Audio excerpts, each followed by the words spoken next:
para você que está aqui com a gente conectado, sintonizado, e tem aí uma pesquisa que foi feita que a maioria das pessoas estão aprovando o exame toxicológico para a tirada aí da primeira CNH. Vamos saber a opinião do Abuani e também sobre esses temas, né, essas mudanças, essas regras agora para a mudança da Carteira Nacional de Habilitação. Bom dia, Abuani, tudo bem com você? Bom dia, Fred Júnior. Bom dia aí a todos da Guardiã da Notícia. E hoje temos mais um tema interessante, né? Exame toxicológico. Só para a gente recordar, Fred, o exame toxicológico iniciou em 2016, né, com essa exigência. Porém, inicialmente a exigência era para os condutores das categorias C, D e E, né? Apenas para esses condutores, categorias C, D e E. E a exigência é que esses condutores apresentassem um exame toxicológico negativo, né? Negativo, com resultado negativo, a cada 2 anos e meio e também na renovação da habilitação. Tá? Ou se a pessoa for mudar uma categoria para C, D ou E, também tem que fazer o exame toxicológico. Então, o resultado tem que ser negativo. Caso o resultado não seja negativo, ele fica impedido de dirigir por 3 meses. E aí, posterior, retoma o exame. E agora, né, em 2025, através da Lei 15.153, incluiu a obrigatoriedade do exame toxicológico também para os condutores de primeira habilitação. Habilitação categoria A e categoria B.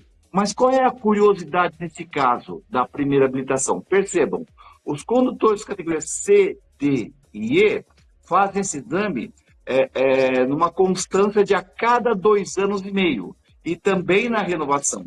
Porém, a categoria A e B, a primeira habilitação, permissão para dirigir, esse condutor só faz o exame inicialmente, para tirar a habilitação e depois não tem mais tal exigência.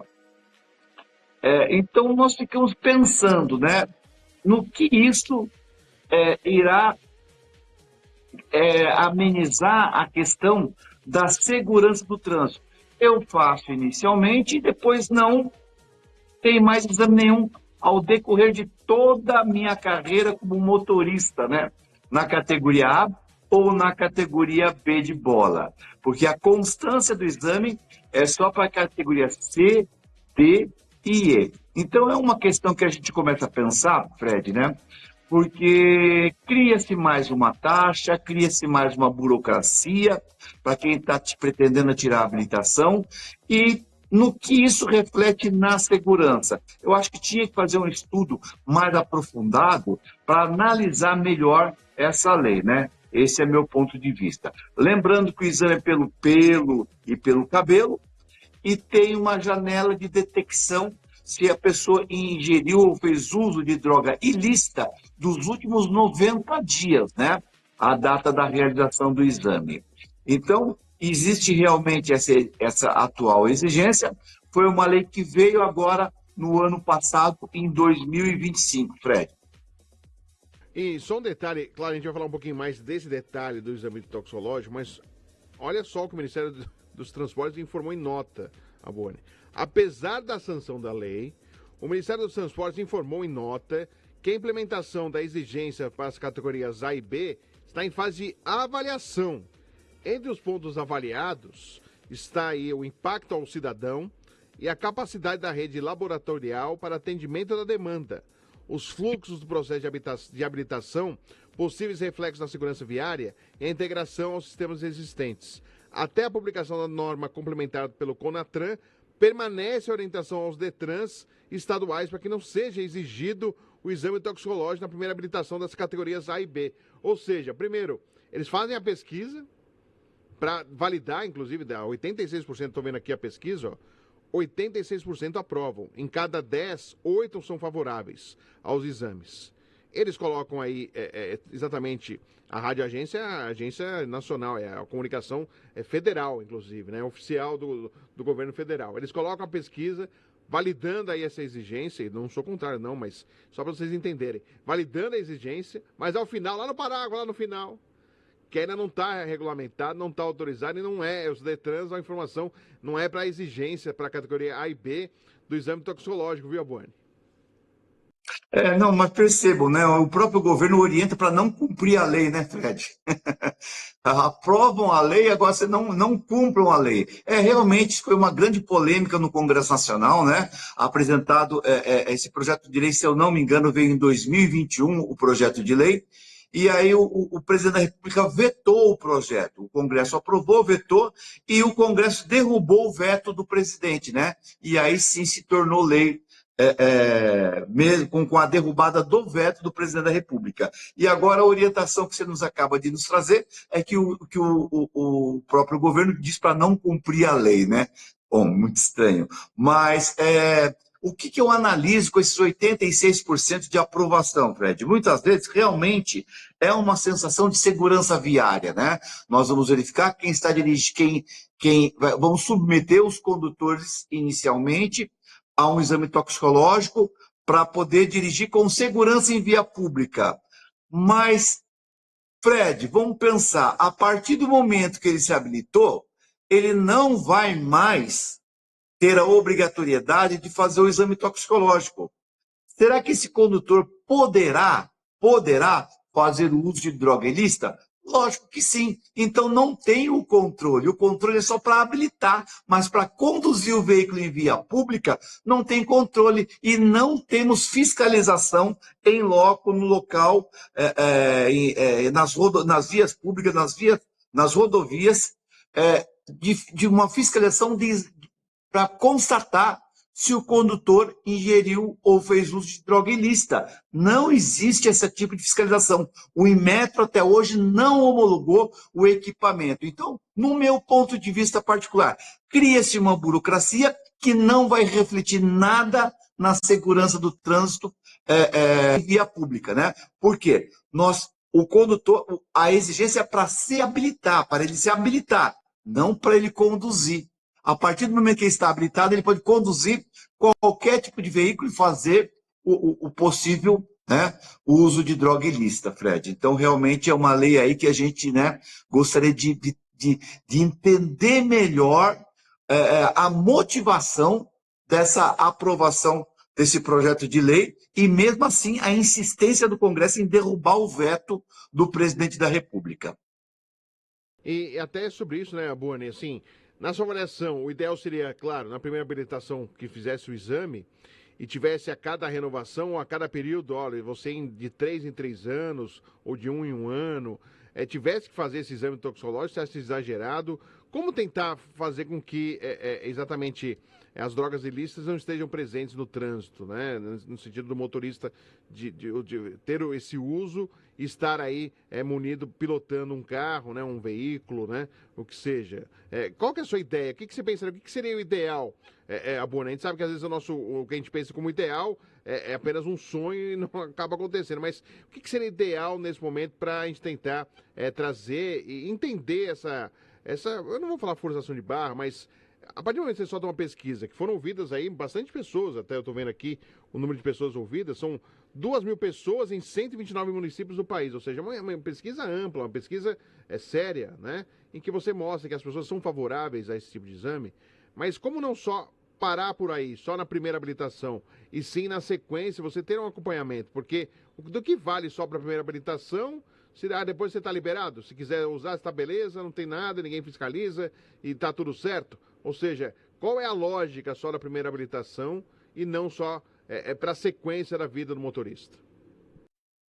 Ô Fred, eu não sou contra o exame toxicológico, eu sou contra esse modelo que estão realizando toxicológico. Por quê? Só para a categoria C, D e E. Será que é só profissional do transporte que usa droga? Estranho, né? Então, quer dizer, tudo bem, vamos fazer o toxicológico, vamos. Uma periodicidade, sim, perfeito, né? Mas para todos os condutores.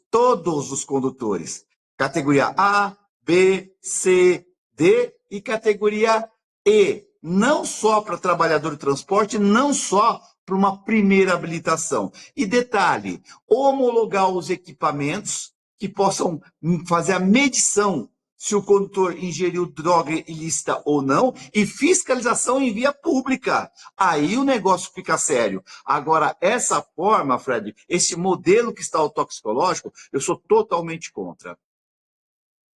E aí, nessa pesquisa, fala que, além de contribuir para o entendimento daquele que foi pesquisado, daquele que foi ouvido, né?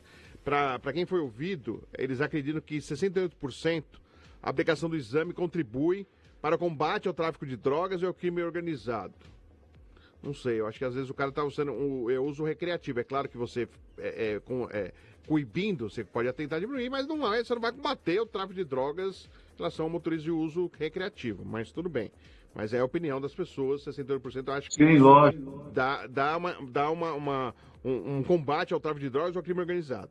Enquanto 69% acreditam que o exame pode reduzir a violência doméstica provocada pelo consumo de álcool e drogas. É óbvio que a gente não quer violência doméstica, a gente está combatendo todo dia aqui no cidade, dentro da cidade, mas o que tem a ver? Violência doméstica com condução de veículo no trânsito, né? Então, não sei, né, Boni? Estão querendo justificar a lei, eu acho, viu? Não, acho que não. Bom, nós temos que respeitar a opinião do povo, né, da população, nós temos que respeitar. Mas eles tinham que fazer entender melhor. Olha, você é contra ou a favor do exame toxicológico? De imediato, qualquer pessoa fala, não, eu sou a favor. Mas nós temos que entender o contexto, né? O contexto de toda essa história. E não simplesmente ser a favor ou contra o exame toxicológico. Qual é a eficiência do exame toxicológico? Nós temos que pensar dessa forma, na sua eficiência, em especial no trânsito, né? Em especial no trânsito. Por exemplo, não ter fiscalização, pelo amor de Deus, eu exijo, mas não fiscalizo. Quer dizer, isso dá uma margem até para a gente pensar que é algum meio arrecadatório, né? Quer dizer, será que estão querendo achar mais um caminho para onerar o bolso do contribuinte, o bolso do trabalhador do transporte, o bolso de quem vai se habilitar? Houve uma campanha tão grande do governo e de vários deputados que a CNH está muito cara, e criaram mais vamos pensar, de uma taxa aí para você pagar esse exame toxicológico, né, para poder se habilitar. Então, as coisas andam muito na contramão de direção aqui. Nós temos que, quando se propõe um projeto de lei, tem que se fazer um estudo antes de propor, porque senão vai ser um exercício desnecessário. E vejam só, aprova a lei, vira a lei, onera o bolso aí do condutor, da pessoa que está querendo a habilitação, e o governo orienta ainda para os Detran não fiscalizarem, para os Detran não existirem, né? Então, olha que bagunça, Fred, fica isso daí. Não, e eu acho que a partir do momento que você vai colocar em lei, né? Eu acho que deveria ser uma preocupação daquele que legisla, né? Que criam as leis, né? Não só de um que tem o projeto de lei, mas de todos que estão ali votando. Eu acredito, né? Que a maioria, eu sei que muitos nem olham, vão lá e votam, não dão nem uma olhadinha no projeto de lei, vão lá e votam conforme a bancada e tal. A obrigação é ler tudo, é acompanhar tudo, mas não fazem isso, eu sei disso. Mas assim, é ver se tem condições de estrutura para se realizar esses exames para todos os motoristas, né? Acho que antes de qualquer coisa, você impor ou colocar uma lei e condicionar ao exame toxicológico, é saber se tem condições para cumprir a lei, senão fica aquela, que aqui no Brasil tem muito, lei que serve, lei que cola e lei que não cola, né? Aquela lei que dá certo e segue, e aquela lei que não dá certo, o pessoal vai esquecendo até que é lei, né, Abone? Ô Fred, minha sugestão, estou pensando aqui que você está falando lei que cola e que não cola. Vamos verificar um próximo programa e verificar esses projetos de lei que podem colar ou que não podem colar. Ultimamente eu vi agora que se o veículo furar o pneu em via pública, você só pode descer do veículo se tiver um colete que tenha visibilidade. Aqueles coletes, né, que os agentes da CTU usam. Os coletes refletores. Espera um pouquinho, a gente, poxa vida, né? Então, um deputado tem um custo tão alto para o governo e para nós da população, que todos recolhemos impostos, e muitas vezes as pessoas não pensam, não têm responsabilidade para legislar. Essa é uma opinião do Aboane, tá? Essa é uma opinião do Aboane aqui. Então, quer dizer, eu acho que valeria a pena, porque tem, olha só, deputado que cria aí colete, né? O outro está, como que é mesmo, um outro projeto de lei, é, tem uma coisa pesada vindo aí, né, Fred? Marco regulatório do transporte coletivo. Taxa, autoriza a prefeitura a cobrar taxa de congestionamento, né? Autoriza a prefeitura a cobrar taxa de trânsito, autoriza a prefeitura a cobrar taxa de percursos em determinados locais da via pública. Então, e detalhes, já foi aprovado no Senado, já tem requerimento de votação de urgência, está muito avançado esse projeto de lei. Né? Então vamos depois pegar umas coisas bizarras aí para a gente debater o tema. Não, com certeza. E até tem uma aqui que é na Assembleia Legislativa de São Paulo, que é para que o homem fique de pé no transporte público. Você dentro do metrô, dentro do ônibus, só para deixar as mulheres sentarem e o homem tem que ficar de pé. Num gesto de cavalheirismo, de educação, é a mulher sentar e o homem ficar em pé. Ele quer transformar em lei. Algo que você pode fazer uma campanha de educação. Você, homem, né? Você pode fazer, você não precisa fazer uma lei para isso, mas o cara propôs, o cara foi lá, pensou com seus assessores, mulher de lei, que o homem tem que ficar de pé e a mulher tem que sentar. É claro, a gente tem que ser cavalheiro. Mas e o idoso? E o idoso? Que tem uma dificuldade, não poderia ficar, entre aspas, de pé, né? Teria que sentar. E aí? Aí não, a pessoa não. É aquelas leis para tentar, quem sabe, jogar o nome no cenário e ser falado o nome do político, né? Mais ou menos por aí. E só aproveitando, boa, né? Até como prestação de serviço é importante para quem está nos acompanhando. Só explicando, né? O exame toxicológico já é exigido desde 2015, categoria C, D e E. Só explica como funciona, por favor, para quem está nos assistindo, que é sempre importante estar nos ouvindo também. Sempre importante saber a regra para aquele exame que já é obrigatório, né? Através do Código Brasileiro de Trânsito. Fred, esse exame toxicológico você faz em qualquer clínica credenciada do Brasil, tá? Independente do local de residência. Então é importante dizer isso, que muitas vezes a pessoa está viajando e está com o prazo apertado do exame toxicológico. Lembrando, o exame toxicológico venceu há mais que 30 dias, multa automática do Detran, gravíssima, vezes R$5.470, 7 pontos na CNH e está proibido de dirigir o veículo, né? Então, quer dizer, tem que ter muito cuidado aí, porque se for pego dirigindo é outra multa também, tá? Então tem a multa por ser flagrado dirigindo com toxicológico vencido há mais que 30 dias e tem a multa por atraso do toxicológico. São 2 multas, cada uma delas, de R$1.470. Então esse exame você pode fazer em qualquer clínica credenciada no Brasil. Então nós temos que prestar muita atenção lá na nossa carteira digital de trânsito, né? Naquele aplicativo CNH do Brasil, ali está o teu exame toxicológico para quem tem a habilitação nas categorias C, D e E, porque aí tem prazo para fazer esse exame. Já o condutor que vai se habilitar na permissão para dirigir, inicialmente no de habilitação, mas os condutores de categorias C, D e E têm uma periodicidade a cada 2 anos e meio. Não pode perder.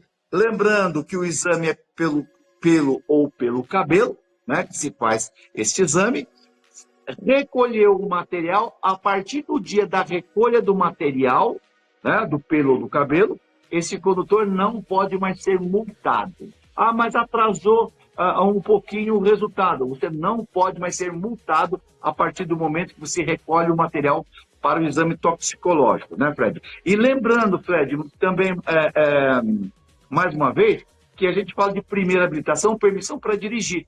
Está aí, temos que cumprir todos os requisitos, mas lembrando, a partir do momento que esse condutor da permissão se habilita, ele tem que ter muito cuidado nos próximos 12 meses, né? Nos primeiros 12 meses, porque qualquer infração de natureza grave ou gravíssima ou 2 médias, caça a permissão dele e ele tem que começar um novo processo do zero. Né? A permissão para dirigir é uma habilitação muito delicada. Uma infração grave já era. Uma gravíssima também caçou a permissão. Ou 2 médias no período dos primeiros 12 meses da permissão para dirigir, Fred. Ou seja, como diria Galvão Bueno, na ponta dos dedos. Você tem que dirigir para não perder essa permissão, porque Bom, vamos reconhecer, claro, a gente não anda no trânsito para tomar multa, é óbvio. Mas não é fácil também, né? Por exemplo, um exemplo. Tarde da noite, à noite você quer passar um farol aí, está preocupado com a violência, você pode tomar uma infração que você pede a permissão de dirigir. Esse é um exemplo, né, Abuane? Sim. Por exemplo, Fred, você estacionou no local proibido, numa zona azul aqui em São Paulo, perdeu a permissão. Né? Passou o horário ali do horário de zona azul ali, perdeu a permissão. Então, tem que ter muito cuidado. Nesse período dos próximos 2 meses, tem que ter muita atenção, muito cuidado. E só para encerrar, agradecer, Abuane, você tem visto os comerciais aí anunciando a carteira de habilitação aí, o site do governo federal, você tem observado aí essa campanha está sendo feita. Inclusive eu recebi uma informação de uma mãe de um adolescente que recebeu, adolescente, já um jovem de 18 anos, que também recebeu via SMS, via comunicação através de celular. Olha, se você quiser tirar a primeira carteira, a carteira de habilitação, as novas regras e pedindo para acesso ao site do governo também, ao aplicativo do governo, que não sei se está funcionando ainda, Buane, que você até outro dia falava que não tá mais ou menos o negócio.